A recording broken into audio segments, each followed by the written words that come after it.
warm welcome to Let's Talk Decarbonisation with me, Matt Stadlen. Thrilled to say that joining me today is John Lotspeich. He is the Executive Director of 1 Trillion Trees. And we'll get into trees, we'll get into climate change, and we'll get into what we can all do to make the world a sustainable place moving forward. Hi, John. Hey, thanks for having me. Your roots are in Louisiana.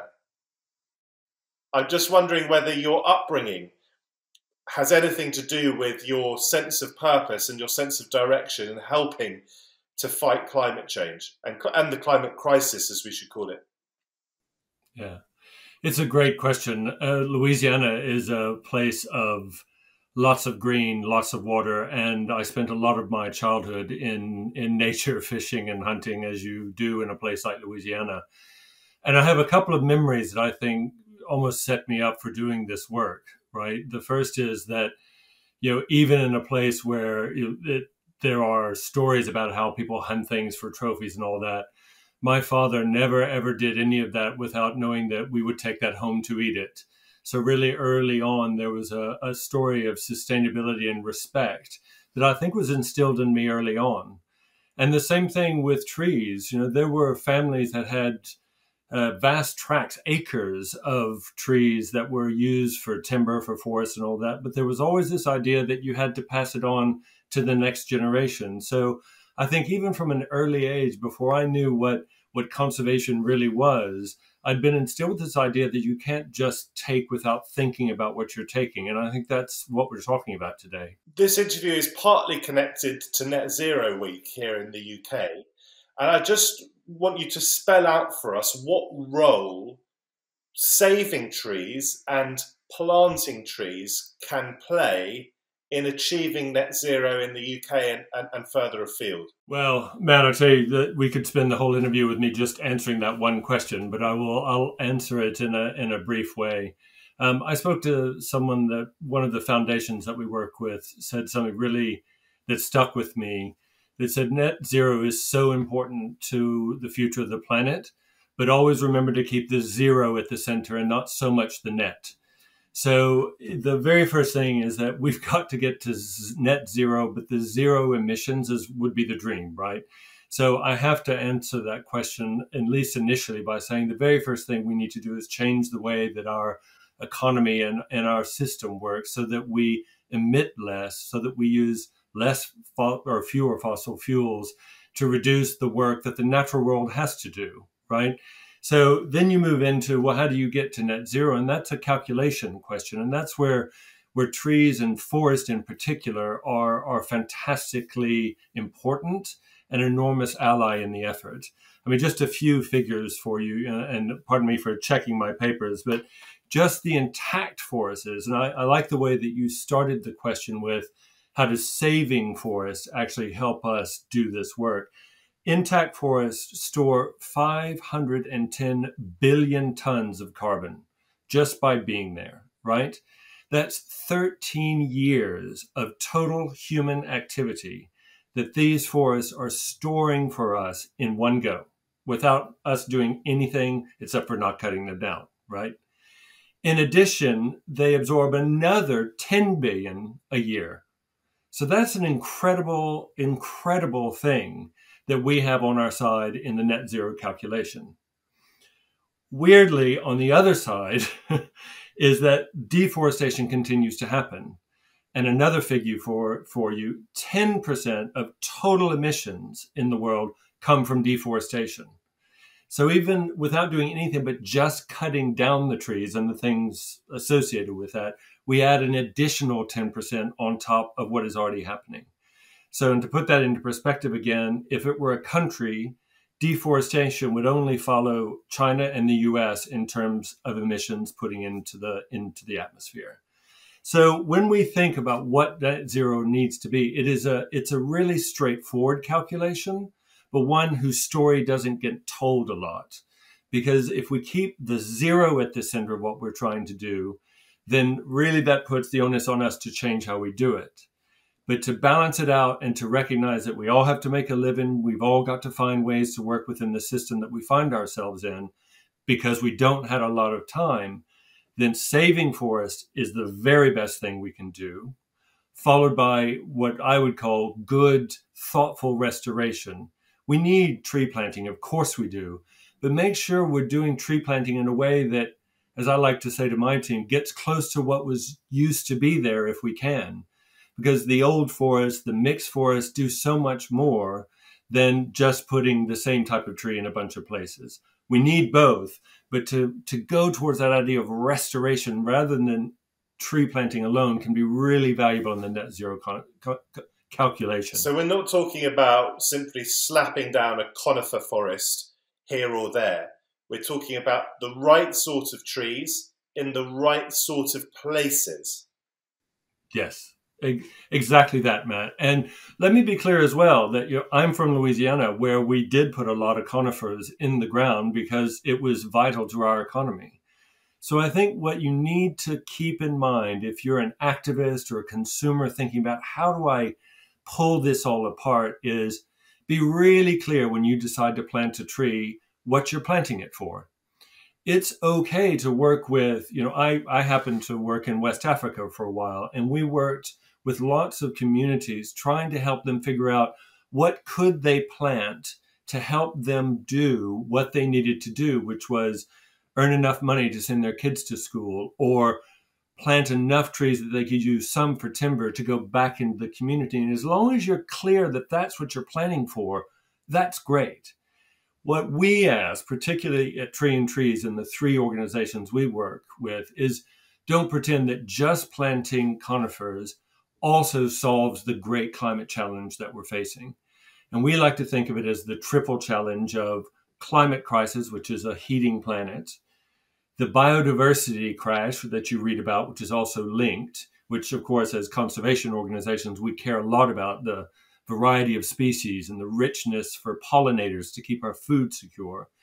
And then the opportunities for what I used to call in my old job, marginalized populations, the indigenous tribes who've been cut out of the conversation, local communities that have figured out how to steward forests for centuries that we're not listening to anymore.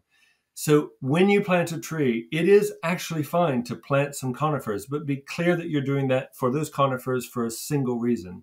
If you want to try and address what we call the triple challenge, think about richness and, to use your phrase, Matt, right trees, right places in the right way. And does it make a difference in terms of carbon absorption, whether the forest is right next to a high polluting city or in the middle of nowhere? That's a great and complex question. So the first answer is that, to the point I just made, if you plant a forest or try and restore a forest that is diverse in the way that I just described, it tends to have a better chance of surviving. It attracts biodiversity more quickly, which then suggests that the forest will last longer so that it will do more good for the climate.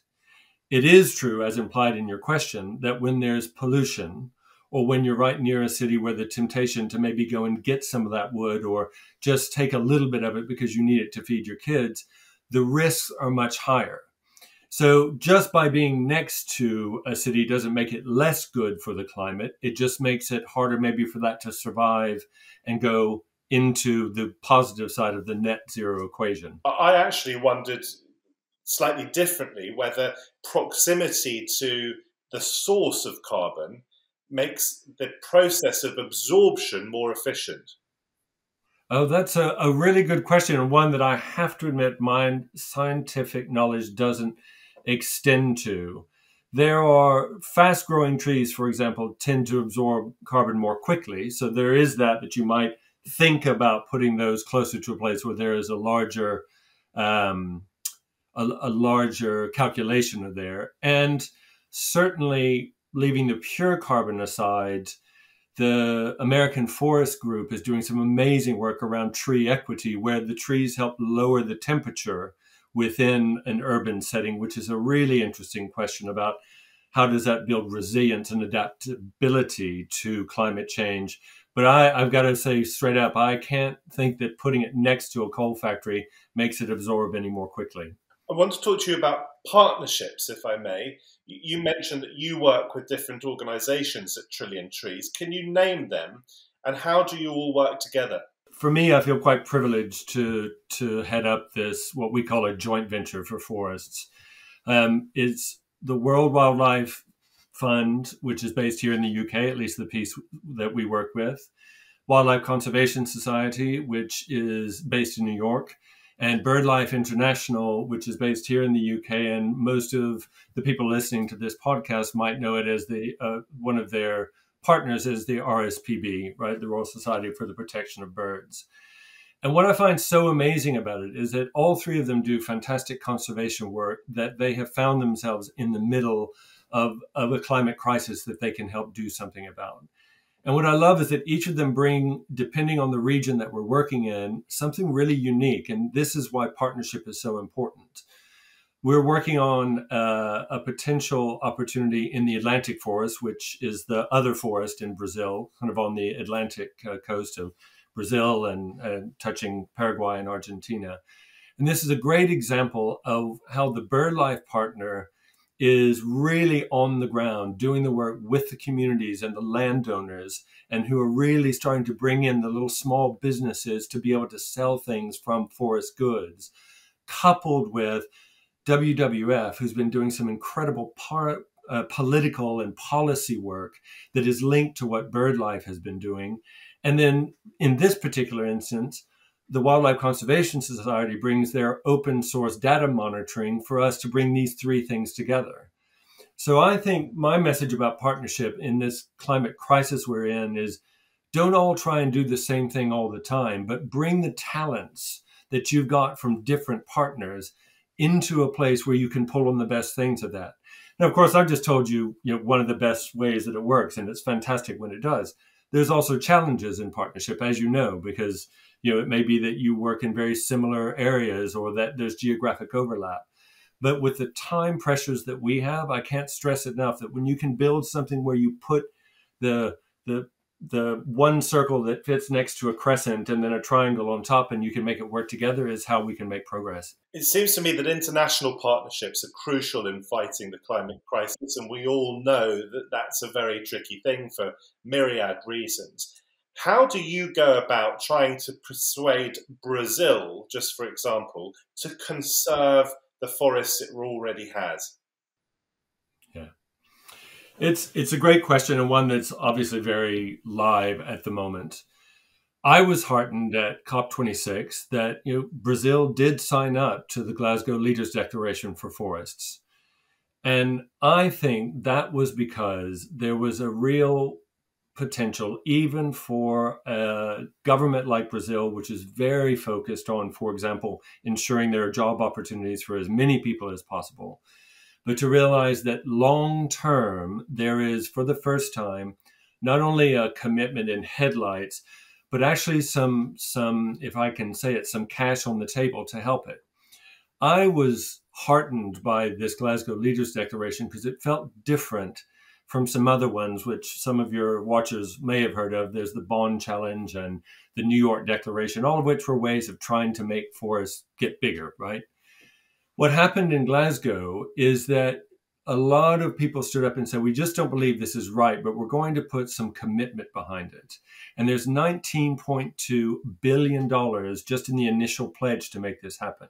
And I think that's where we have a realistic understanding that we work in a system that requires the market to be part of it. And so whether it's a bit of private sector, it's a bit of public sector, what I believe, are discovering that we cannot do it alone, and it's got to be a mix. So I think by acknowledging that even in a place like Brazil, which is so huge and there are such challenges, by saying to them, we recognize it's not all on you. We're going to have to come into this. We're going to have to find other forms of money like the private sector and other things like the multilaterals where we can make you believe that we're going to be in this with you, rather than arguably, maybe as we've done in the past, shake our finger and say, isn't it awful what's happening in the Amazon? I think I'm right in saying you would suggest to those who think, well, we can simply offset our carbon and therefore assuage our consciences and carry on burning fossil fuels, That is not, and I say this emphatically, not the way forward. Carbon offsetting is not an alternative to stopping the use of fossil fuels as we move forward. Yes, that's an understatement. That is what I would say. That is absolutely right, Matt. We need offsetting, right? For those of you who haven't studied, that much about how it works and why offsets miss, but there's what we call a hierarchy. So for people who are just learning about this, you think, gosh, I've got quite a lot of emissions in my company, in my organization, or even my country, and I've got to figure out a way to make those decrease. Right. So I'm going to commit as a company to have the emissions that my company is doing, and I've got a pathway to get them down as low as we can. The important thing is about offsets is they should only be for that last bit where you've run out of options. You don't have any more ways to reduce because there's no other technology that would allow you to produce energy in the way that would be emissions free. And our view at Tree and Trees and many, many others is that offsets should really only be for that last bit that you cannot get rid of as your emissions. And that's what we're trying to get to at net zero. So within the context of your week, Matt, it is very tempting when you take a flight to just click and say, I'm not going to worry about the flight that I take or the plastic that I use because I ticked a box that said I would offset. What I would really ask all consumers to do is find out what that means. Is that airline, is that plastics company working towards reducing their own emissions so that you're contributing to an active reduction of emissions so that the zero is the focus of your efforts, not just the net. And we need a pathway to get to that ideal situation. But if all of us as consumers aren't asking that question, then you're in danger of any company being able to greenwash their efforts. Does that make your job trickier in a sense? Because you want to spread the word about planting trees, and yet at the same time, you're also trying to tell everyone, this isn't enough, however successful we become, and you help us to become. Yeah. No, it is, because I would love, those of you who might have looked at my career path, that I worked in the private sector as well. And I know the value of keeping things and the message really simple. And the message that's really simple is still true, that planting trees is a good thing. And the message is also true from me and our organizations. We hope that many more people will get into planting trees as part of climate action. But also because of the fact that my particular joint venture collaboration happens to be science-led and evidence-based, we have to also share that it isn't enough. And it is true that, for example, we have mechanisms where you can plant trees through us, and we're a little bit more expensive, for example, than some of the other options that someone may have. But what I like to say is, you've got the power of these three organizations who've been around for a long time, who try to do it right. And we tend to be there to check that the tree survives. And that's why it costs a little bit more to do it well. So whether you do it with us or with others, consumers should be asking, when I plant a tree, is there a good chance it'll be there in 20 or 30 years? Because that's when the carbon benefits accrue. Because if you just plant and walk off, you don't know whether it survived. I mean, just to tell a story, I'm trying to grow my own pepper plants right now. And if I don't go out every 3 days, they're not going to make it.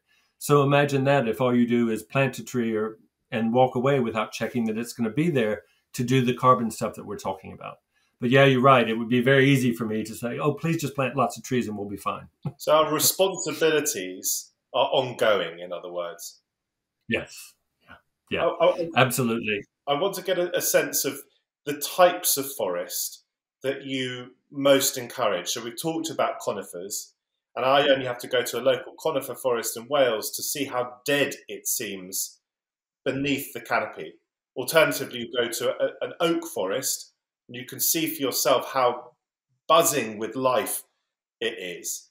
Is there a particular type of forest that is the perfect forest, or does it depend on location and what went before? In other words, perhaps it's more advisable to encourage the regrowth of a forest where once there was a forest, because you know that forests can exist there. Yeah, that is such a great question, and I spent a lot of last week, oddly enough, talking about this with a wonderful researcher, Dr. Robin Chasden, who has been looking at this for most of her career, right? And there's a couple of things about the forest that you describe. And again, if you've planted that conifer forest because that is what the economy depends on, and you need to be selling for timber and all that, that is absolutely fine. And actually, you'll get some carbon benefits from it, by the way.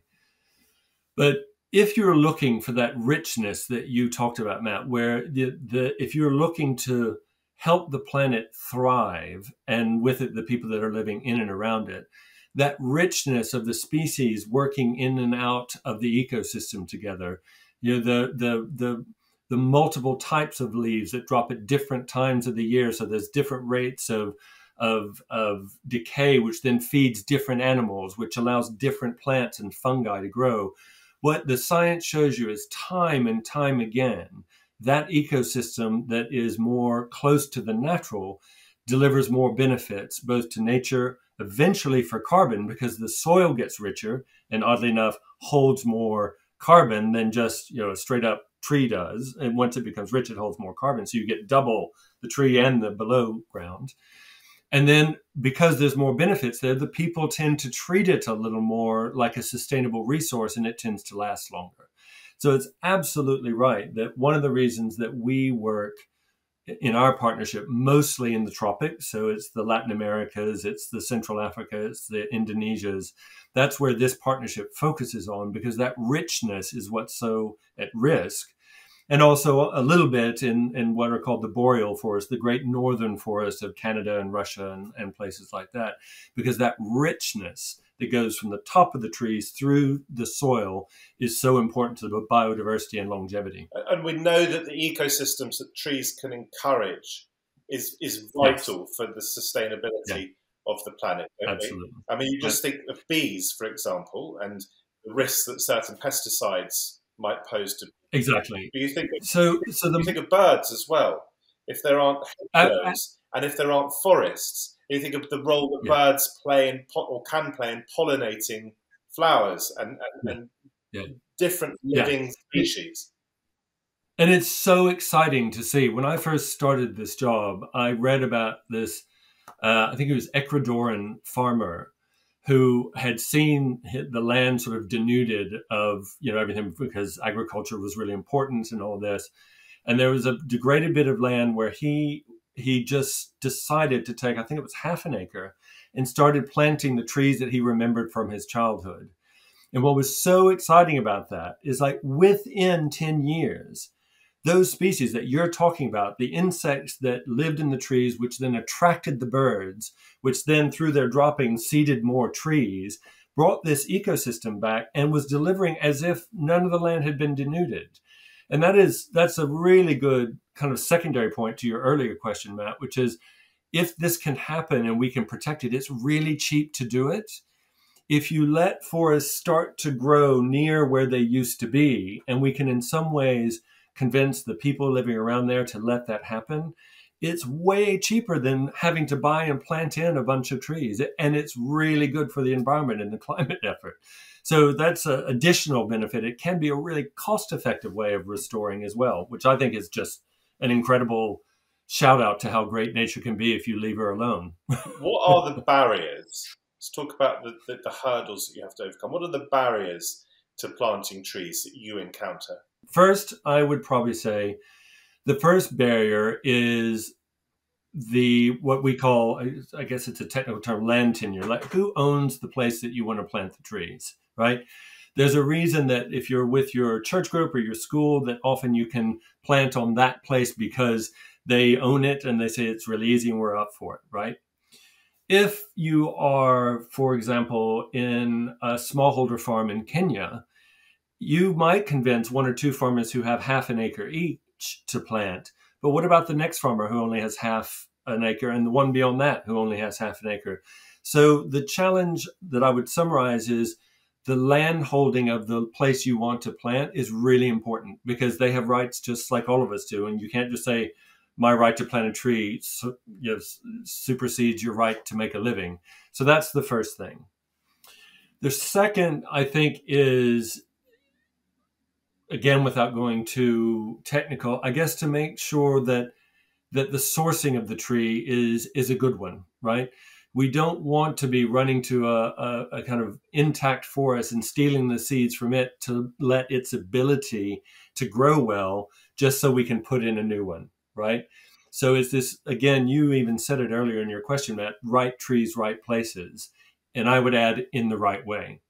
So there's a little bit of the people thing. There's a little bit of the sourcing and stewardship of the actual tree planting, and the final piece, which we've already touched on here, is to make sure you're paying enough that it can do the right thing, right? If it's very inexpensive, then just be really careful what you're planting for.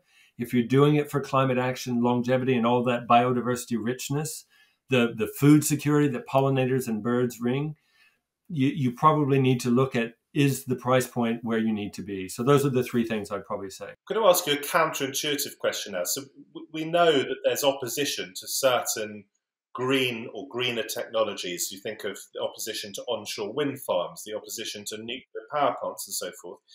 Do you ever encounter opposition to forests on aesthetic grounds? I mean, I remember, for example, many years ago, I went up on a Greyhound bus up along the east coast of the United States in New England, and there were huge numbers of trees there, great blankets of forest, it seemed. And to my eye, that wasn't beautiful, passing through it. And that's coming from someone who knows the advantages that we've discussed, biodiversity advantages, climate advantages. If I go to somewhere like the Welsh Hills, to my eye, they're stunningly beautiful. And yet from an environmental perspective, they're probably not doing nearly enough. And also from a biodiversity perspective as well. So have you encountered any of that sort of opposition? And if so, how do you overcome it? Well, it is interesting, right? And in Wales in particular, I think, because I wonder if you and I've been, for me, it's near the Brecon Beacons and around there where we've been. And there's actually quite a lot of active tree planting going on there, both from really sort of individuals who are working just to put trees on the hillside, and then others, which I think even the Welsh government are actually subsidizing some programs. And although I have heard a few comments around, but this is the land of the history of the country, right? Exactly connected to the economics.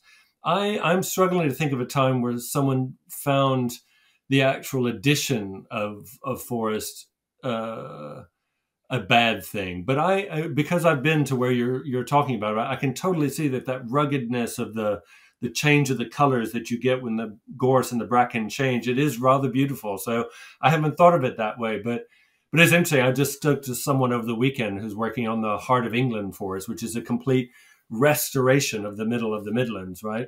And it wasn't something I encountered, but you've given me something to think about, Matt. Actually, I don't think you're likely to find much opposition. I just remember recently sharing with a WhatsApp group some beautiful, as I thought, sunset pictures of rolling Welsh hills, actually a little north of where you're talking about, which are essentially sheep farms with some conifer forests in amongst them as well. And just one of my friends who's even more clued up about the environment perhaps than I am, he was critical because he just didn't think that this was a diverse landscape, that it wasn't encouraging biodiversity, and he was probably right.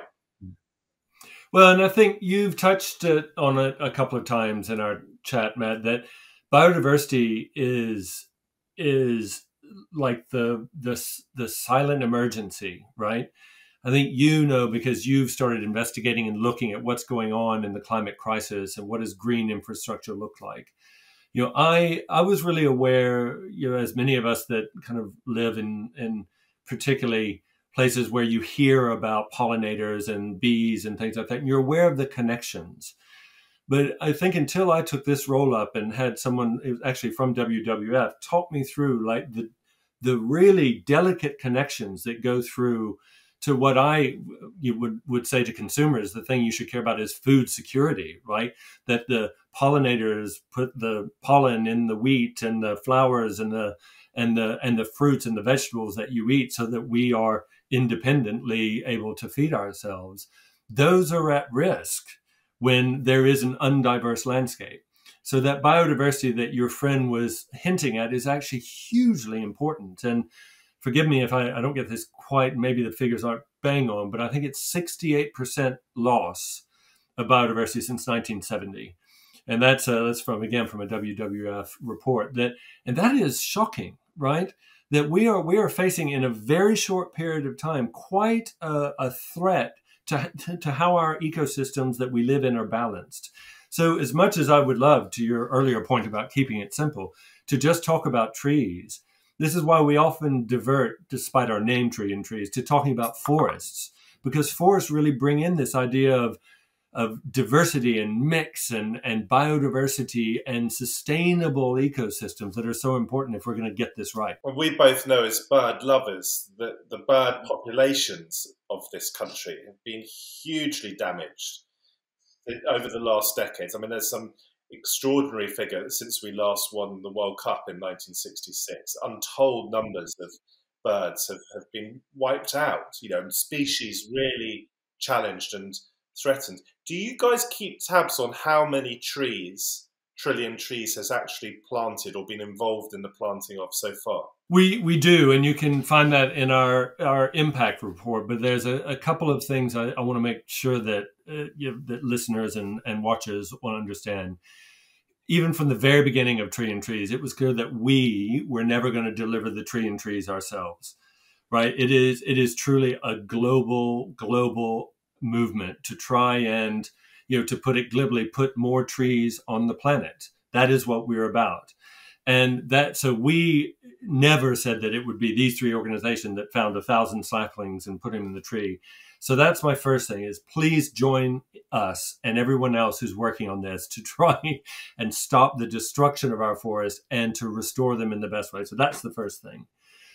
The second is that it is absolutely crucial that we understand that the Tree and Trees we have in our head and shared with many, many other people is that it is a mix of protecting what we've got, ending the deforestation of what could happen in the future, and then restoring in the way you and I have been talking about, right?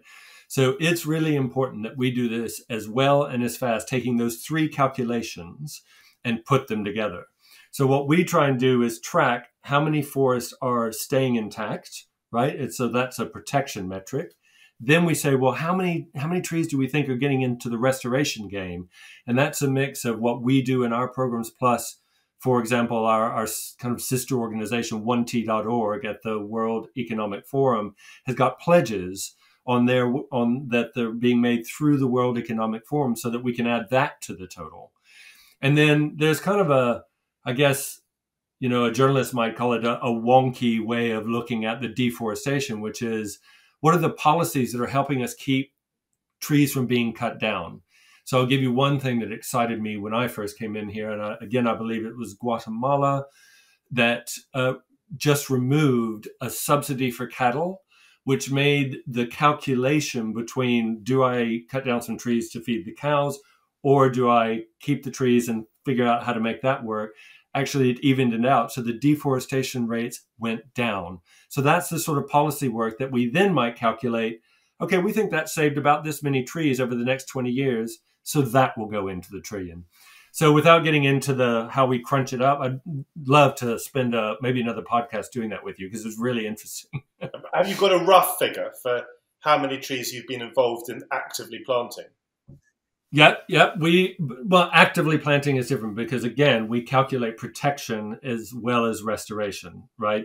So the protection and restoration is currently 38.2 billion trees, but that's over since we started in 2016. But that's the mix of what I just described. And does that include planting? Yes. I just want to finish, if I may, by asking you to give a message to government, to business, and then to the rest of us. If you could sum up what you would say, not just to the British government, but to governments around the world, what it would be? In a world where we are looking for technology and solutions to do things, and that's very attractive because you can measure what you do. My very first message is find a way to protect what we have. That is the best ally that we have in keeping the carbon in the ground, absorbing the future carbon, protecting our biodiversity and therefore the food security, and leveling up for people. If you just protect what we have, you'll probably do about half of what you need to do anyway. And by the way, when you say half of what you need to do anyway, you mean in terms of the role that trees can play in the fight against exactly that, not exactly the entire project. No.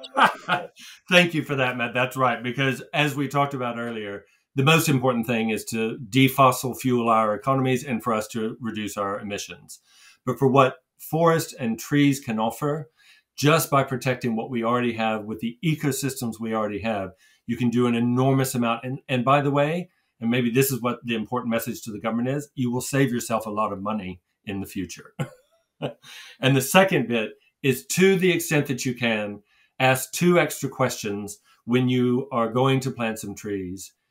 Is it a good tree in the right place, in the right way? And will it still be there in 20 years' time? So those are my 2 things I'd say. And your message to business leaders and big and small? Show up, because we need you. This cannot happen without private sector believing that they have a role to play in this, that, by the way, long term will be good for their profits and their margins, and the evidence supports that. So show up, get involved. By showing up, you mean not just cutting back or eliminating fossil fuels. You mean getting involved in protecting habitats, protecting forests, and proactively planting trees. Exactly that. Okay, and your message to the rest of us, what role can we play? Because I just want to be clear, for those of us who do tick the box of carbon offsetting, if we're taking a flight, for example, should we carry on doing that? But if we should, what else should we be doing? How can we contribute? There are 2 things, and again, I'll tell a story to answer your question. I, for a long time, spent a lot of time under a mentor of mine who taught me how you can reduce your plastic, how can you reduce your carbon footprint, and all of that, you have to keep doing that. If we don't change the consumer patterns, nothing will change in the system in which we live. And I used to give hours a week to do that. My second message is, take some of that time and devote it into finding allies who can help you do that, whether it's political, whether it's community. So what I've been saying to people is, take all the time that you were devoting towards changing the way you behave, take some of that and put it towards changing the system you live in. And that would be my final message. So we can all participate, in other words. We mustn't be lazy. We have to care. And just very finally, why do we care? Because you seem really to care. For those who just think it's not my problem, or still believe it's a problem for another day, or want to wait for government intervention, what do you say to them? To us. We've been given one chance to pass on this world in a way that when I was younger, I didn't believe was really a single chance. This is the one chance for you to pass on what you've learned to the rest of humanity, which I hope will still be here in 4 centuries' time. But right now, we're at risk of that not being the case. So if you believe in the rightness of the human community, then you must get involved in saving the natural world we live in. John Lotspeich, it was inspiring to talk to you. Really good to spend the last 40 minutes or so with you. Thank you so much for your time. It's been an absolute pleasure. Thank you so much, Matt, and thank you for doing this work to tell people the story.